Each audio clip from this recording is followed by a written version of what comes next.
After our company went bankrupt, I developed a revolutionary software that saved IT, skyrocketing profits to $300 million in 1 year. But at a family dinner, my father announced that my sister would own the company. "You're just not good enough, we need a leader," he said, and then handed me $50. "For your effort." I left quietly, but the next morning at tea work. "What do you mean Emily will own the company?" My voice was steady, but my hands clenched under the table. The elegant chandelier above the dining room cast a warm glow over the table, but the air in the room had turned ice cold. My father, Richard Caldwell, the man whose company I had saved from ruin, barely glanced up from his plate as he continued cutting into a steak. "Lauren, let's be realistic." He sighed, like he was explaining something simple to a child. "You're great at technical things, but leadership? That's not your strength. We need someone with presence, someone who commands respect. Your sister is the best choice." Emily, sitting across from me in her designer dress, sipped her wine with a small, knowing smile. She hadn't lifted a single finger to help when Caldwell Enterprises was drowning in debt. But now, with the company turning record-breaking profits, she was being handed everything. "I developed the software that saved this company." My voice was sharper now, cutting through the clinking of silverware. "Without it, you wouldn't even have a company to pass down." Dad chuckled as if my words were amusing. Then he reached into his pocket, pulled out his wallet, and tossed a crumpled bill onto the table. "For your effort." I stared at the $50 bill lying between my plate and my untouched wine glass. $50. For the years I had spent working late nights, writing code until my eyes burned. For the countless sleepless weeks I'd spent analyzing financial losses, designing a system that would not only pull us out of bankruptcy, but launch us to the top of the industry. $50 for the innovation that had turned Caldwell Enterprises from a dying relic into a $300 million powerhouse. Mom shifted uncomfortably in her seat, casting a glance at me, but she said nothing. No one did. I looked at my father, the man I had idolized growing up, the man I had worked my entire life to make proud. And in that moment, I realized something. It was never about merit. It was never about effort or success, or even loyalty. It was about control. "I see." My voice came out quieter than I expected. I picked up the $50 bill, turned it over in my fingers, and then calmly folded it into my napkin. Then I stood. "Lauren, don't be dramatic," Dad scoffed, waving his hand dismissively. I smiled. "I'm not being dramatic. I'm just excusing myself. Clearly my role in this family is nothing more than a background character, so I'll remove myself from the scene." Emily let out a soft chuckle, barely hiding her amusement. "Lauren," Mom started, but I was already walking out of the dining room, my heels clicking against the marble floor. I didn't slam the door. I didn't yell or demand fairness. I simply left. The next morning, I arrived at work early, as always. The office had changed over the past year. Just a year ago, the atmosphere had been suffocating, employees whispering about layoffs, department heads quitting before the company could collapse. Now it was thriving. My software had revolutionized the logistics industry, automating processes that used to take weeks into mere minutes. We had expanded globally, securing deals with top clients. But today, something felt different. As I walked through the lobby, I noticed a few nervous glances exchanged between employees. Conversations hushed when I passed. I reached my office only to find the door already open. Inside, my desk had been emptied. My computer was gone. The nameplate that had once read Lauren Caldwell, CTO, was missing. Sitting in my chair, comfortably flipping through some documents, was Emily. She glanced up with a bright, artificial smile. "Oh, good morning, Lauren. Didn't Dad tell you? I'll be moving into this office. You'll be reporting to me now." I felt my stomach drop, but my expression didn't waver. "What's my position?" My voice was steady. Emily tilted her head as if considering, then she shrugged. "We'll figure something out. Maybe something in IT support?" IT support. In my own company. In the company I had saved. She smirked. "Dad suggested you take some time off, actually. Relax. Maybe work on some hobby projects. But don't worry. You'll still be part of the company in some capacity." I took a slow breath, my heartbeat hammering in my ears. They wanted me out after everything I had done, after every sacrifice, every late night, every solution I had created to keep this company alive. They were discarding me like an afterthought, like I was worth $50. I stared at my sister, then at the company logo on the glass walls outside my office, Caldwell Enterprises, a name that once meant family, loyalty, and legacy. Now it only meant betrayal, but I didn't argue. I didn't protest. I simply nodded. Understood. Then I turned and walked out. They thought they had won. They thought I would disappear quietly. They had no idea what was coming next. I walked out of the office with my head high, my pulse steady. They thought they had buried me. They thought I would disappear, accept whatever scraps they tossed my way, maybe even beg to stay. But as I stepped into the elevator and the doors slid shut, a single thought burned in my mind. Watch me. The first thing I did was vanish. Not literally.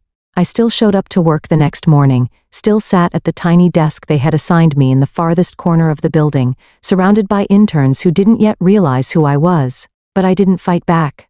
I didn't argue. I watched. And in less than a week, I saw exactly what was happening. Emily was in way over her head.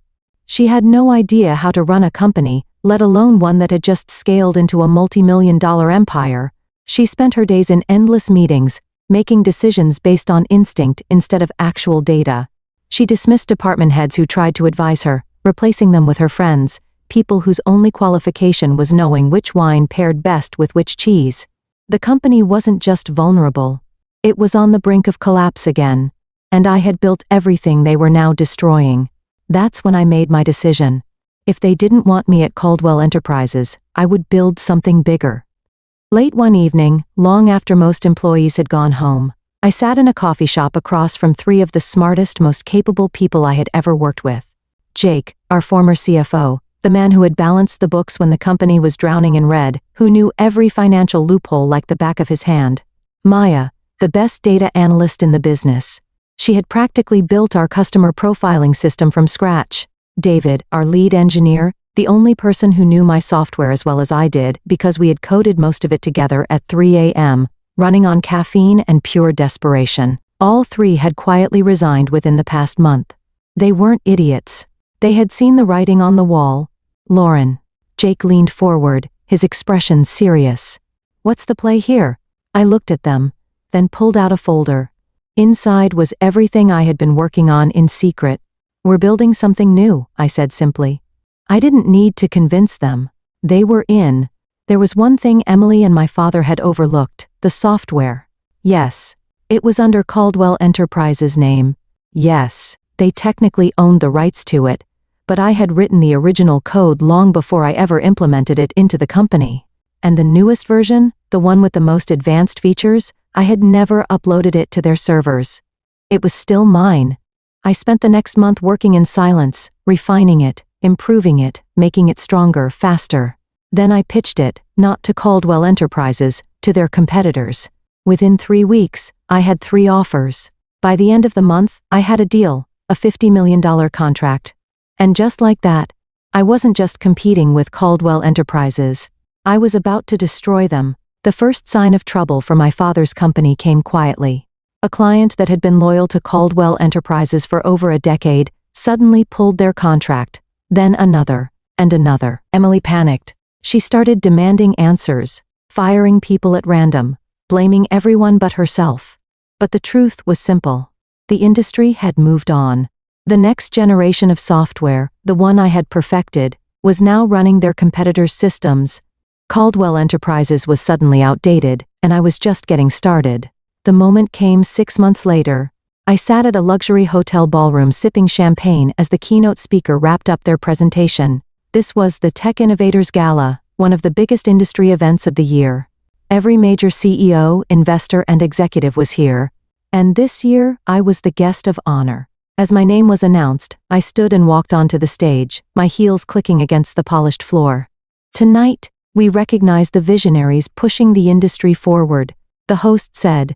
Lauren Caldwell, the creator of the most groundbreaking logistics software in the market today, has transformed the way global corporations operate. Her company, Nova Systems, is now valued at over $500 million. The applause was deafening. But as I looked out into the crowd, My eyes locked onto a familiar face, my father, sitting in the back next to Emily. Their company was on the edge of bankruptcy again, and they both knew it. I smiled, not out of spite, not out of revenge, but because I had finally learned the lesson they had tried so hard to teach me. I didn't need their validation. I had won on my own terms. And this time, there was nothing they could do to stop me. It had been exactly 1 year since that humiliating dinner. 1 year since my father tossed a crumpled $50 bill onto the table and told me I wasn't good enough. 1 year since my sister smirked at me, knowing she was being handed something she had never worked for. 1 year since I walked away without a fight, only to win the war. Now, as I sat at the head of the Nova Systems conference table, reviewing our latest quarterly report, I could barely suppress a smile. Revenue, $320 million. Market share, 48% and climbing. Caldwell Enterprises, they were bleeding. I had systematically dismantled every advantage they once held. Their clients had jumped ship, their stock had plummeted, and their latest financial report leaked to the press just a week ago confirmed the worst. They were on the brink of collapse, and that was when the inevitable happened. At precisely 10 a.m., my assistant buzzed into my office. "Lauren, your father and sister are here to see you." I leaned back in my chair, exhaling slowly. South, it had finally come to this. Send them in. They walked in like ghosts. Emily's designer wardrobe couldn't hide the exhaustion in her eyes. My father, always so composed, always so certain of himself, looked older, defeated. They had lost, and they knew it. "Lauren," my father began, his voice carefully measured. "We need to talk." I gestured to the chairs in front of my desk. They hesitated, probably because they could tell that for the first time in their lives, they were walking into my territory. But they sat. Emily shifted uncomfortably, her nails tapping against the armrest. She wouldn't meet my eyes. Dad sighed. "Look, we've had our differences, but at the end of the day, we're family. Caldwell Enterprises is struggling. We need your help." There it was. I let the silence stretch, watching them squirm. Finally, I spoke. "And what exactly are you asking me to do?" Dad leaned forward. "We're willing to offer you a leadership role, something meaningful. I realize now that we may have underestimated you." I tilted my head. "You realize now?" Emily finally looked up, her expression tight. "Lauren, don't be petty. We need you. Okay?" I laughed, actually laughed. "You need me?" I repeated. "That's funny. Because a year ago, you told me I wasn't leadership material. You told me I was only good for technical things." Dad had the nerve to look frustrated. "You know how business works. Decisions were made, but now we have to move forward. If you come back, we can rebuild Caldwell Enterprises together." There it was again. Control? They didn't want me. They wanted to own me. "And what position are you offering?" I asked, feigning curiosity. Dad straightened his shoulders as if preparing to seal the deal. "You'd be second in command, right beneath Emily." I blinked, and then I laughed again, louder this time. Emily flushed. "Lauren, grow up. You built some software? Fine. But that doesn't mean you know how to run a company at our level." I stopped laughing. I leaned forward, resting my arms on the desk between us, and I made sure my voice was as cold as ice. "Emily," I said softly, "my company is worth $500 million. Yours is weeks away from bankruptcy. Explain to me again which one of us doesn't know how to run a company." Silence. Pure, satisfying silence. Dad cleared his throat. "Lauren, please." It was that word that did it. Please. The same man who had dismissed me, belittled me, thrown money in my face like I was an unworthy employee instead of his daughter, was now begging, and I had never felt more at peace. "No." Emily stiffened. "Excuse me?" I said no. I repeated. "I don't need Caldwell Enterprises. You needed me, and you threw me away. You made your choice. And now? You get to live with it." Dad exhaled sharply, frustration creeping into his voice. "You're seriously going to let your own family fail?" "I didn't let anything happen," I replied smoothly. "You destroyed this company the moment you put Emily in charge." Emily pushed back from her chair, standing abruptly. Her face was red now. "You're just bitter," she snapped. "You've always been jealous of me." I gave her a slow, amused smile. "Jealous? Emily, I don't need to be jealous. I already have everything you wanted." I stood as well, smoothing down my blouse. Now if you'll excuse me, I have a real company to run. My father left in furious silence. Emily stormed out. But before she disappeared through the doors, she turned back. I hope you're happy, Lauren. I met her gaze, utterly calm. I am. She walked out without another word, and as the doors closed behind her, I sat back down, exhaled, then I smiled. Because for the first time in my life, I was finally free. The moment the doors closed behind my father and sister, I allowed myself a long, slow exhale. They thought they could walk in here, throw a few hollow apologies at me, and expect me to come running back to fix their mess. They had no idea who I had become. But as much as I enjoyed watching them squirm, I knew this wasn't over. Caldwell Enterprises was dying, and when a sinking ship goes down, it pulls everything and everyone down with it. The question was, would I let that happen? The news broke 3 days later. Caldwell Enterprises had officially declared bankruptcy. It was everywhere. Business magazines, online forums, even national headlines. Former industry giant, Caldwell Enterprises collapses overnight. Poor leadership decisions sink a $300 million company. How greed and family politics killed Caldwell Enterprises. And the best part? Every article credited the company's former success to me. They all pointed out the obvious. The only reason Caldwell Enterprises had survived its first near collapse was because of the software I had built. And once I was gone, it was only a matter of time. I was in a meeting when my assistant, Claire, knocked on my office door. Lauren, you might want to see this. She handed me a printed document. I scanned it quickly, my lips curving into a small smirk as I reached the last paragraph. Caldwell Enterprises was being liquidated. Everything was up for sale. The headquarters building, the remaining assets, even the Caldwell name itself. Dad was desperate. He had over-leveraged the company, taken out loans in a desperate bid to save it. And now, the banks were seizing everything. And I could buy it. The poetic justice was almost too perfect. That evening, as I sat in my penthouse apartment overlooking the city, I thought about what I wanted. I had spent so much time proving myself, so much energy fighting against the people who had dismissed me, betrayed me, belittled me. And now I had already won. Did I really need to crush them further? I thought back to that night, 1 year ago, when my father had tossed $50 onto the table like it was a tip for a waitress, like I was worth nothing. And just like that, my decision became crystal clear. I made my move the next morning. I didn't go through an investment firm. I didn't use a third party. I wanted them to know exactly who was taking everything from them. So I called the bankruptcy attorney handling Caldwell's liquidation myself. I'd like to place a direct bid on all Caldwell Enterprises assets, I said, including the name. The attorney hesitated. Miss Caldwell, do you understand what that would mean? I smiled. I understand perfectly. A week later, I was sitting in the very same boardroom my father had once ruled over like a king. Only this time, I was the one holding the crown. The paperwork was spread out before me. A sleek black and gold pen resting on top of the final contract. With the single signature, Caldwell Enterprises would belong to me. The empire my father had built, the one he refused to let me lead, was now mine. Emily and Dad sat across from me, both of them ashen-faced. Dad looked like he had aged another 10 years in the past week. Emily wouldn't even make eye contact. I still can't believe you're doing this, she muttered. I raised an eyebrow. Doing what? Buying a failed company? Acquiring a name that no longer holds any value? She scowled. You know what I mean?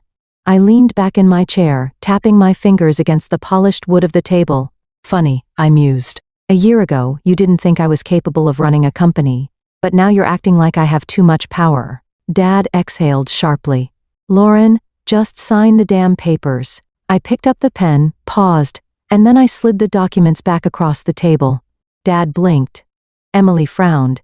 What is this? Dad asked. A counteroffer, I said simply. He picked up the papers and scanned the first page. His eyes widened. You're dissolving Caldwell Enterprises? Emily gasped. You're shutting it down? I smiled. That's right. My father looked like he might explode. Why would you do that? I leaned forward, my voice calm. Because I don't need Caldwell Enterprises. I never did, but I do want one thing. I pointed to a single clause on the last page. Dad followed my finger, and his breath caught. Emily snatched the document and read it aloud, her voice shaking. All remaining rights to the Caldwell name, patents, and intellectual property will be absorbed by Nova Systems and permanently retired. She looked up at me furious. You're not just buying it. You're erasing it. I met her gaze unwavering. Yes. Caldwell Enterprises would never exist again. The name would never be rebuilt. The company would never be resurrected. It would simply disappear. Just like they had tried to make me disappear. Dad clenched his jaw. You're just doing this to get back at us. No, I corrected. I'm doing this because some things deserve to die. I picked up the pen again. This time, I signed. And just like that, it was over. The Caldwell era was gone. And in its place, Nova Systems soared. With no competition from my father's failed empire, we expanded rapidly, securing exclusive contracts that once belonged to Caldwell Enterprises. Their legacy had been erased. Mine had only just begun. 3 months later, I received a letter. No return address, just a simple handwritten note inside. Lauren, I don't expect forgiveness, but I hope one day you'll understand. Dad? I stared at it for a long moment. Then I tossed it into the fireplace. And as the flames consumed the last remnant of Caldwell Enterprises, I smiled because I had finally, completely, and utterly won.